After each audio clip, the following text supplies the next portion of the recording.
আসসালামু আলাইকুম। Welcome to dreamer journey. আজকে আমরা পড়ব বোটানির ২য় চ্যাপ্টার কোষ বিভাজন সম্পর্কে। এই এই ক্লাসে আমরা জানব প্রথমত হাসান স্যারের মূল বইয়ের তথ্যসমূহ। এরপর আমরা বিভিন্ন রাইটারের অনুশীলনী দেখব। এরপর আমরা বিভিন্ন রাইটারের সহগ ও বৈশিষ্ট্য লক্ষ্য করব। এরপর আমরা ভার্সিটির কোশ্চেন সলভ করব। তারপর আমরা কিছু রিভিশন প্রশ্ন দিয়ে এই ক্লাসটা সম্পূর্ণ করব। তো চলুন শুরু করা যাক। আশা করি আপনারা ক্লাসটা উপভোগ করবেন। এই ক্লাসটা সাধারণত অ্যাডমিশন পরীক্ষার্থীর জন্য, তবে এইচএসসির পরীক্ষার্থীরা দেখলে তারা এমসিকিউতে অনেক উপকৃত হবে। প্রথমত শুরু করি। প্রথমত একজন বিজ্ঞানীর নাম হচ্ছে ওয়াল্টার ফ্লেমিং। তিনি সামুদ্রিক স্যালামান্ডার বা এর বৈজ্ঞানিক নামটা আমাদের মুখস্থ করে রাখতে হবে। সেখানে প্রথম কোষ বিভাজন লক্ষ্য করেন। এরপর একজন বিজ্ঞানী আছে, তিনি রুডলফ ভিসরাও। তিনি বলেন কোষ থেকে কোষের কেবল সৃষ্টি হতে পারে। এখানে যে জিনিসটা মনে রাখতে হবে সেটা হচ্ছে বিজ্ঞানীর নাম, কোথায় কোন প্রাণীতে দেখেন, এবং রুডলফ ভিসরাও কি সংজ্ঞায়িত করছেন। এরপর হ্যাপ্লয়েড বনাম ডিপ্লয়েড।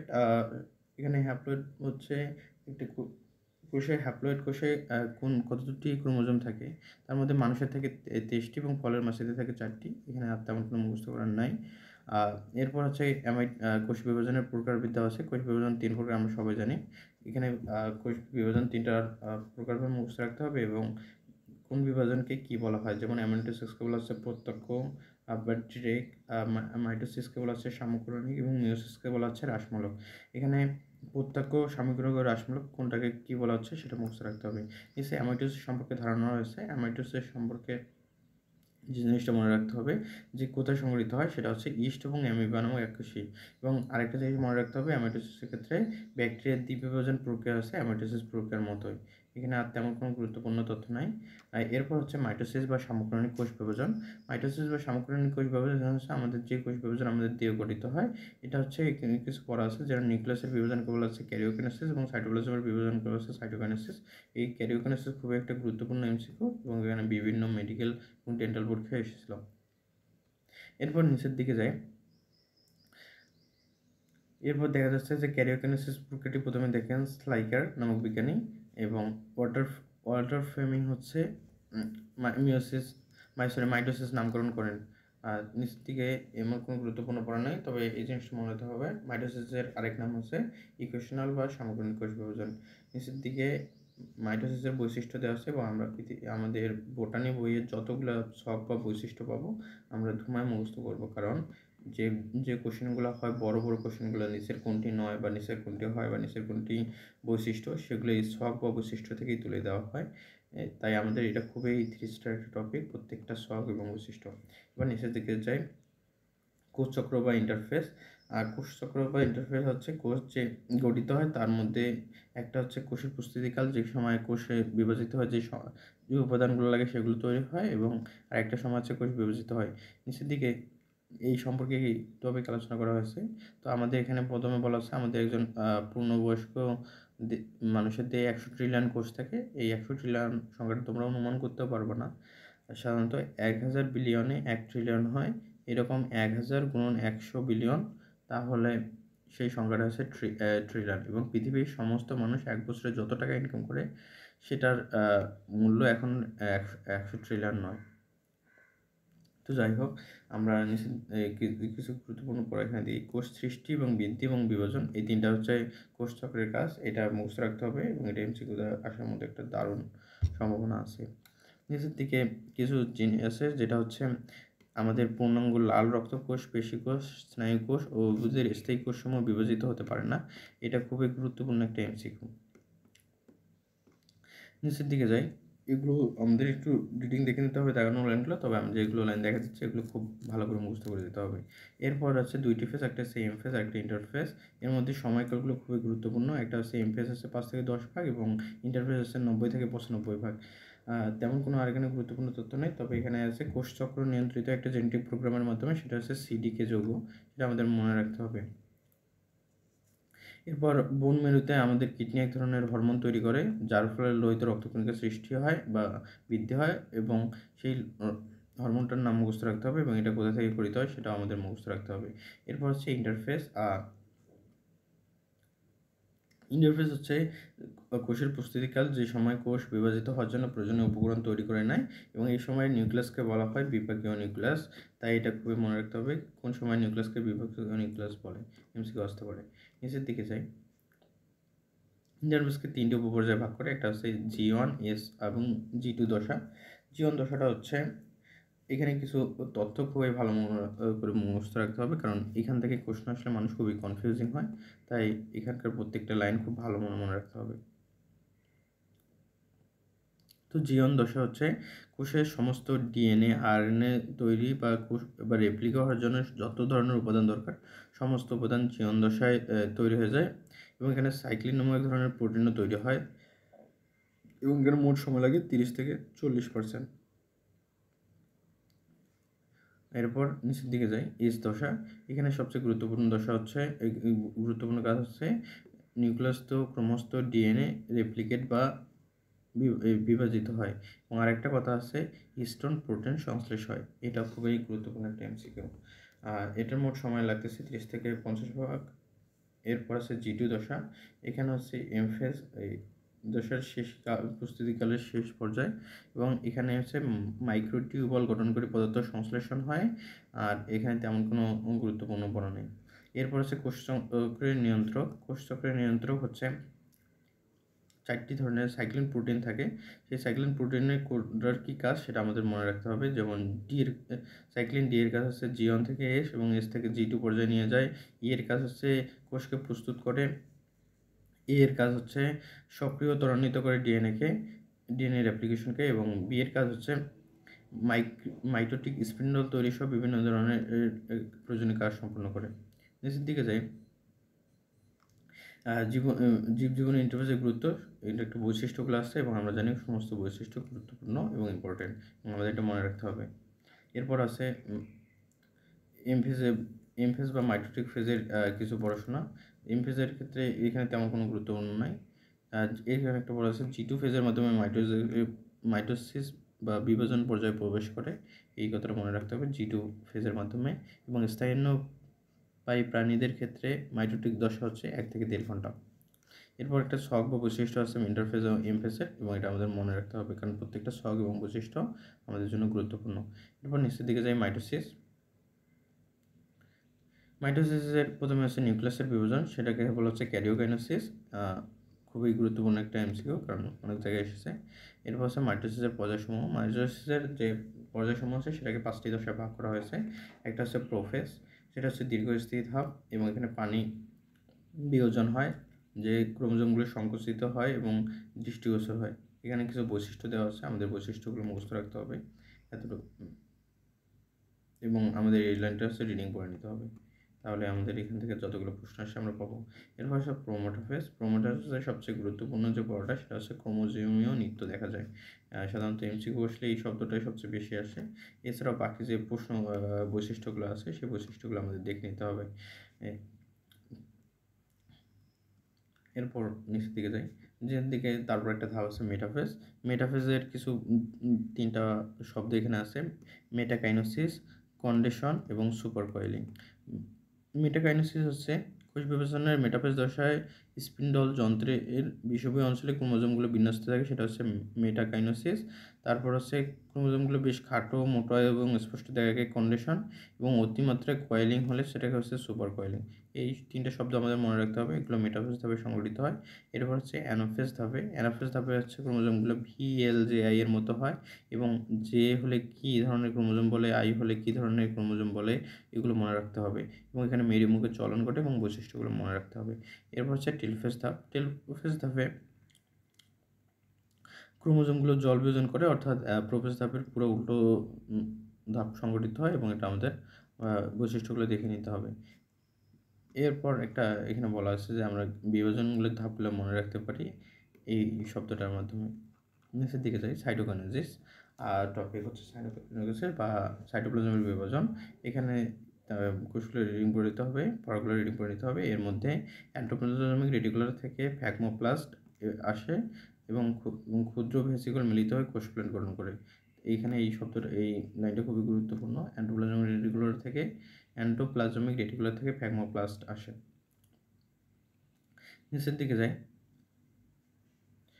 আচ্ছা, প্রোটিন, অ্যাক্টিন ও মায়োসিন কোষ ঝিল্লির ঘা সৃষ্টিতে সহায়তা করে।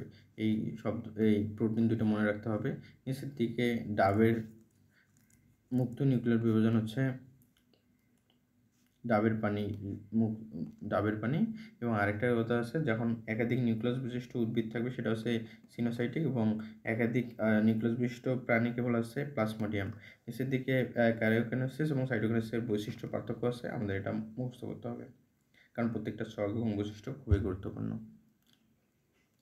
নিচের দিকে মাইটোসিসের গুরুত্ব তাৎপর্য প্রয়োজনীয়তা আছে। আমাদের এই দাগানো লাইনগুলো রিপোর্ট করা লাইনগুলো মুখস্থ করে নিতে হবে যে মাইটোসিসের বৈশিষ্ট্য বা তাৎপর্য এবং গুরুত্ব কী কী। এর মধ্যে হচ্ছে ক্ষতস্থান পূরণ, এটা হচ্ছে মেডিকেল পরীক্ষায় এসেছিল। ক্রমাগত ক্ষয়পূরণ এবং হচ্ছে পুনরুৎপাদন, এগুলো হচ্ছে মেডিকেল পরীক্ষায় এর আগে এসেছিলো। তার মানে বোঝা যাচ্ছে যে কতটা গুরুত্বপূর্ণ। এর মধ্যে হচ্ছে অনিয়ন্ত্রিত মাইটোসিস, এটা খুবই একটা গুরুত্বপূর্ণ পড়া কারণ এখানে অনেক ধরনের গুরুত্বপূর্ণ এমসিকিউ আছে। তার মধ্যে আছে P53 বা 53 নামক প্রোটিন কোষ বিভাজনকে বিভাজিত অবস্থা থেকে বিরত রাখে। নিচের দিকে যায় প্রোটিন কাইনেজ ও সাইক্লিন নাম হচ্ছে কোষ চক্র নিয়ন্ত্রণকারী দুইটি প্রোটিন।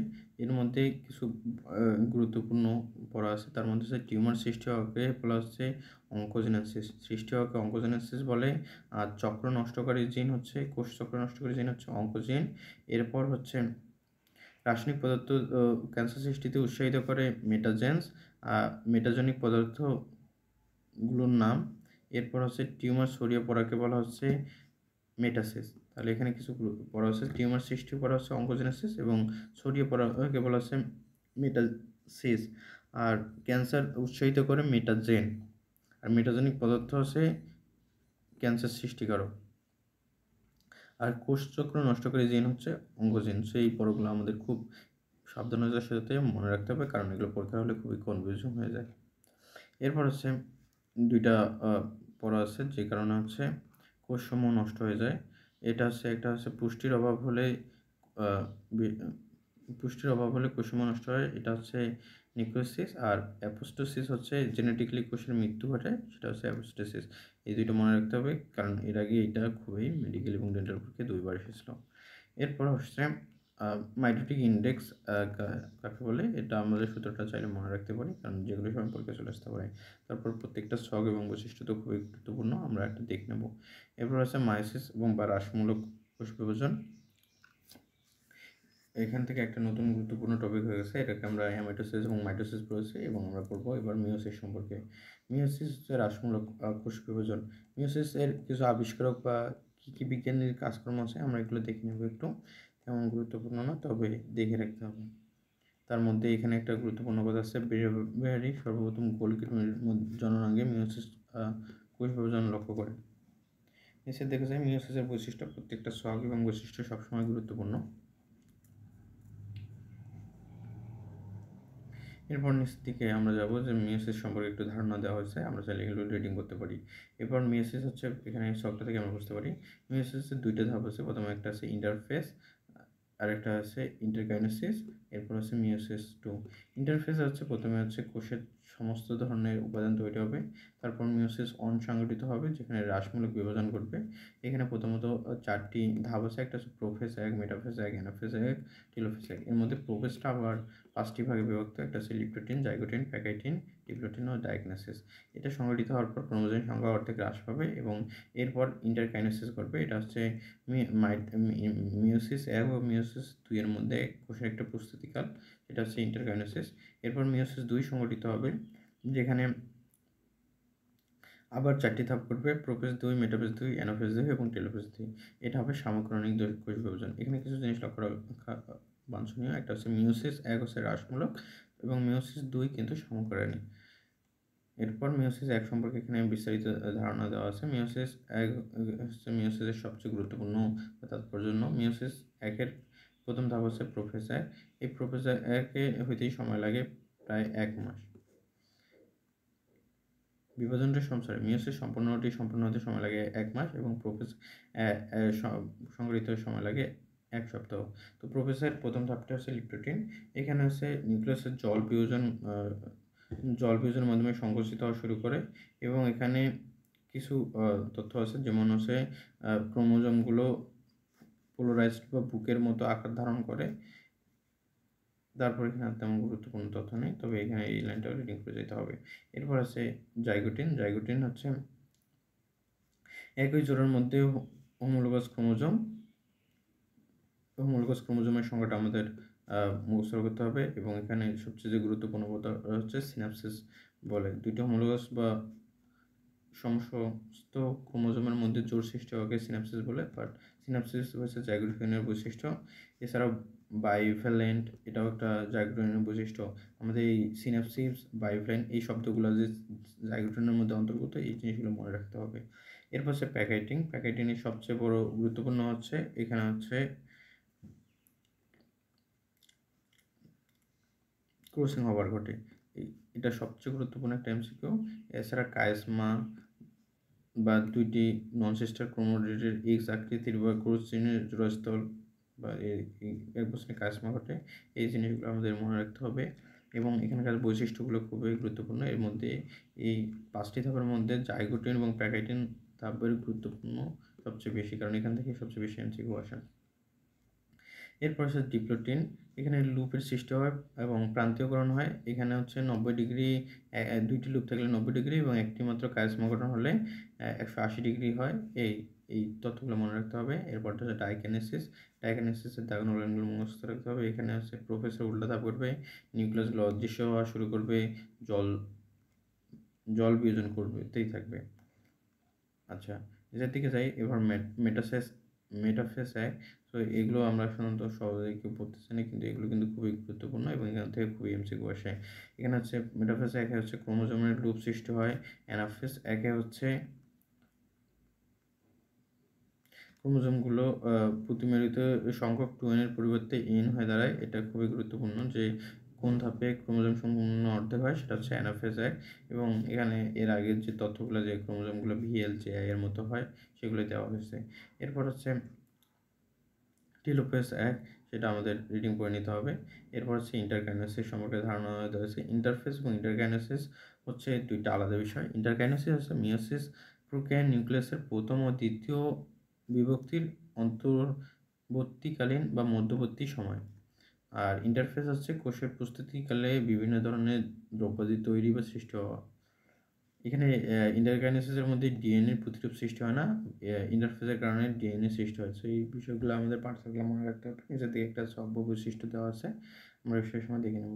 এরপর মিওসিস দুইও ওই একই রকমের। প্রোফেজ দুই, প্রথমে নিউক্লিয়াসের পানি বিয়োজন হয়ে অদৃশ্য হওয়া শুরু করবে নিউক্লিয়াসের পর্দা। এরপর মেটাফেজ দুই সংগঠিত হবে, এরপর অ্যানাফেজ দুই সংগঠিত হবে, শেষে টেলোফেজ সংগঠিত হবে। তবে অ্যানাফেজ একের মতো এখানে অ্যানাফেজ দুইতে ক্রোমোজোমের অর্ধেক হবে না এখানে, তাই এটা সামগ্রিক কোষ বিভাজন মিওসিস টুটা। এরপর নিচের দিকে মিওসিসের গুরুত্ব দেওয়া আছে। মিওসিসের গুরুত্বগুলো আমাদের মনে রাখতে হবে, কারণ সামনের দিকে মাইটোসিসের গুরুত্ব থেকে অনেক প্রশ্ন আসছে।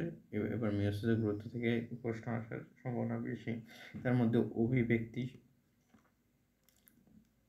প্রজাতির সক্রিয়তা ঠিক রাখা, এই জিনিসগুলো এবং ক্রোমোজোম সংখ্যা ধ্রুব রাখা, এটা কিন্তু মিওসিসের বৈশিষ্ট্য, নট মাইটোসিসের।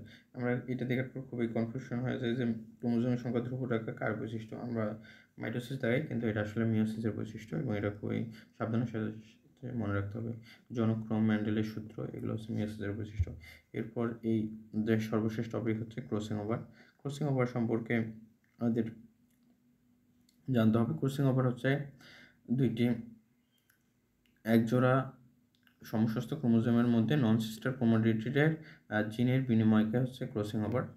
এটা সর্বপ্রথম দেখেন থমাস হান মর্গান এবং তিনি ভুট্টা নামক উদ্ভিদে এই ক্রসিং ওভার লক্ষ্য করেন। এই জন্য 1933 সালে তিনি নোবেল পুরস্কার পান।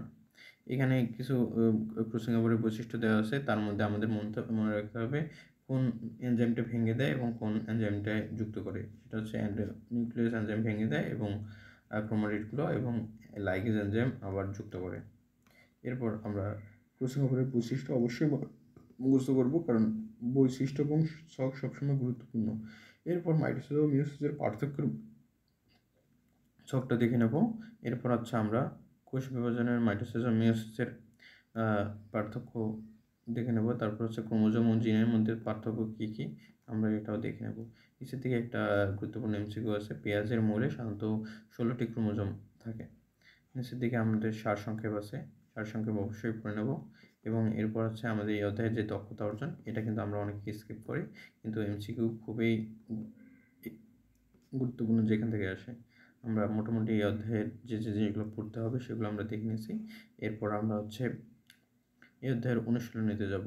তবে আমরা অবশ্যই এই অধ্যায়ে যে দক্ষতা অর্জন করছি সেই জিনিসগুলো দেখে নেব, কারণ এখান থেকে স্যাররা খুবই এমসিকিউ করতে পছন্দ করে।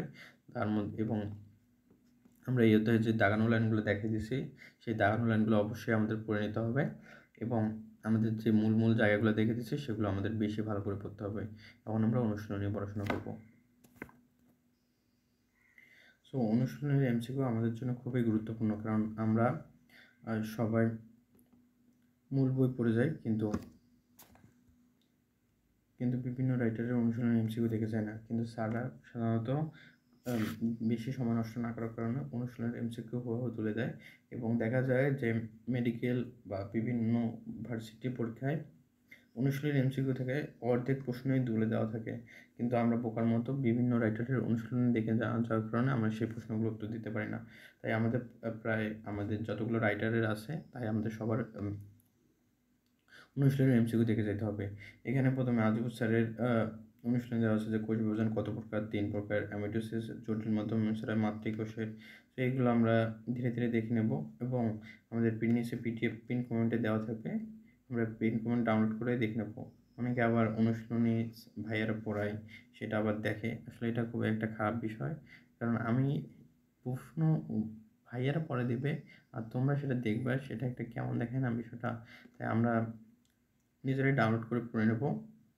তোমরা এর আগে যে মূল বই পড়ে আসছি সেগুলোরই বিস্তারিত প্রশ্ন এখানে দেওয়া আছে, যেমন কোষ বিভাজন কে আবিষ্কার করেন? ফ্লেমিং। প্রথম পদার্থ পড়া ছিল অ্যাস্টারিক সৃষ্টি হয় প্রোমেটাফেজ ধাপে, এটা হচ্ছে প্রোমেটাফেজের বৈশিষ্ট্যের মধ্যে ছিল।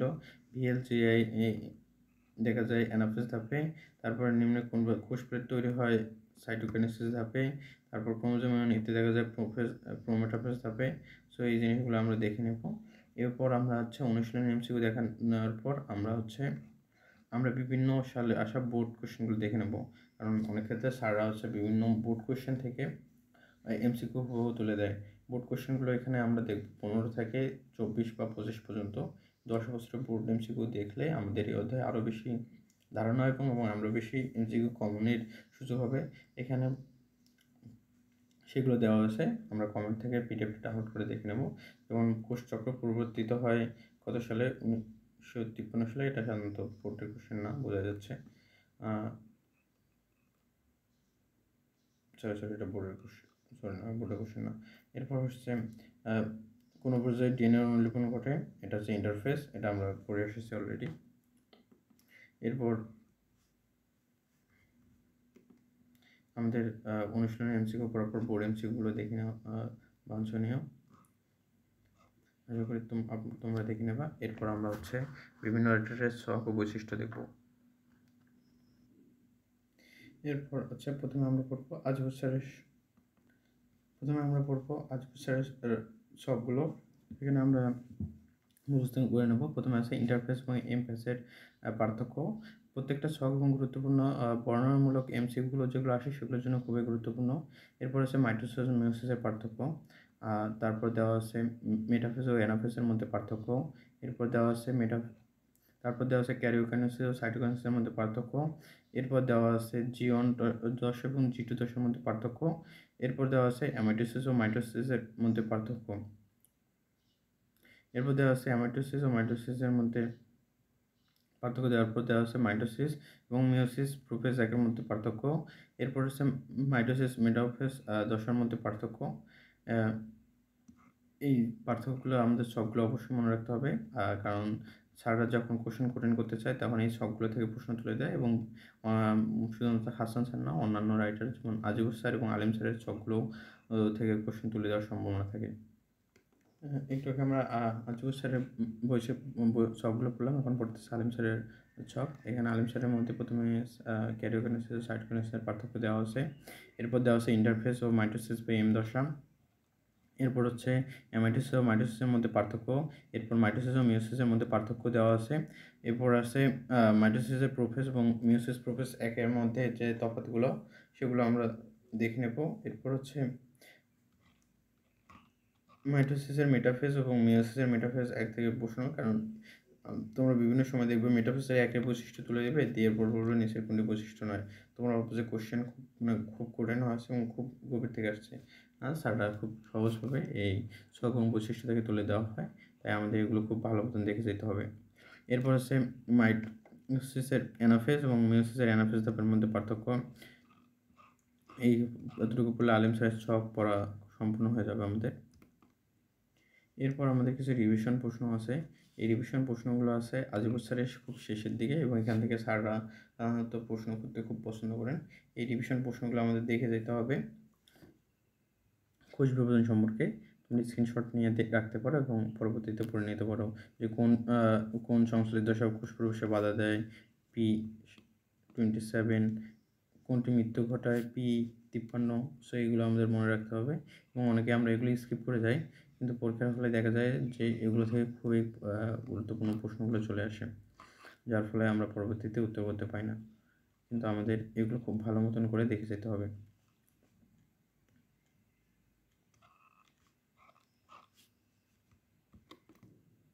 এরপর আমরা কিছু ভার্সিটি কোশ্চেন দেখব, যেমন হচ্ছে অ্যাক্রোসেন্ট্রিক কোন ধাপ, অ্যাক্রোসেন্ট্রিক হচ্ছে কোন ধাপে সংগঠিত, অ্যাক্রোসেন্ট্রিক ক্রোমোজোমের আকার দেখতে কীরকম, সেটা হচ্ছে যে শেপ। আমরা যেগুলো পড়ছি দেখবেন ভার্সিটিতে মোটামুটি সে ধরনের প্রশ্ন এসেছে। প্রসেসিংয়ের উপর কোথায় সংগঠিত হয়, প্যাকেটিং দেশে কোষচক্রের কোথায়, কোষচক্রের ক্রমটি হচ্ছে G1, G2 এবং M ফেজ। এরপর হচ্ছে কোন ধাপে ডিএনএ সংশ্লেষিত হয়, এটা হচ্ছে S দশায়। এরপর আসছে মিওসিস দশায় ক্রোমোজোম কয়বার বিভক্ত হয়, সেটা হচ্ছে একবার, আর ক্রোমোজোম বিভাজিত একবার এবং নিউক্লিয়াস বিভাজিত হয় দুইবার বলে এটা হচ্ছে রাশমোল কোষ বিভাজন। তো আমরা দেখতেছি ভার্সিটিতে মোটামুটি আমাদের পড়া থেকে এসেছে। এখন আমরা মূলত অধ্যায় কী কী পড়বো সেটা আমাদের একটা সামারি করে নিই। প্রথমে হচ্ছে আমরা এই চ্যাপ্টারের হাসান স্যারের মূল বইয়ের দেখানো লাইন খুব সুন্দরভাবে মুখস্থ করবো এবং এরপর হচ্ছে আমরা বিভিন্ন রাইটারের অনুশীলনী খুব সুন্দর করে মুখস্থ করবো। এই দুটো পড়লে আমাদের 70 থেকে 80% কোশ্চেন ভার্সিটি বা মেডিকেল সব জায়গায় কাভার হয়ে যাবে। এরপর আমরা এক্সট্রা হিসাবে বিভিন্ন রাইটারের ছক ও বৈশিষ্ট্য পড়ব, কারণ ছক ও বৈশিষ্ট্য পড়লে যে হয় যে কিছু কিছু বড় বড় প্রশ্ন আসে যে নিচের কোনটি নয়, নিচের কোনটি বৈশিষ্ট্য, নিচের কোনটি হয়, সেই ছক বা বৈশিষ্ট্য পড়লে আমাদের মোটামুটি সবগুলোই কমন চলে আসবে। এরপর আমরা পড়ব বিগত বছরের ভার্সিটির যে কোশ্চেনগুলো আছে বা মেডিকেলের বা ডেন্টালের যে কোশ্চেনগুলো আছে সেগুলো। তো আমরা আরেকবার বলে নিই। প্রথমে আমরা মূল বই পড়ব, এরপর আমরা অনুশীলনী পড়ব, তারপর বিভিন্ন রাইটারের ছক বা বৈশিষ্ট্য পড়ব, তারপর হচ্ছে ভার্সিটি বা মেডিকেলের কোশ্চেন ব্যাংক পড়ব। তাহলে মোটামুটি এই অধ্যায়ে আমরা medical, dental, varsity, nursing, GST, national university যেখানে যে কোশ্চেনে আসুক না কেন আমরা খুব সুন্দরভাবে উত্তর করব।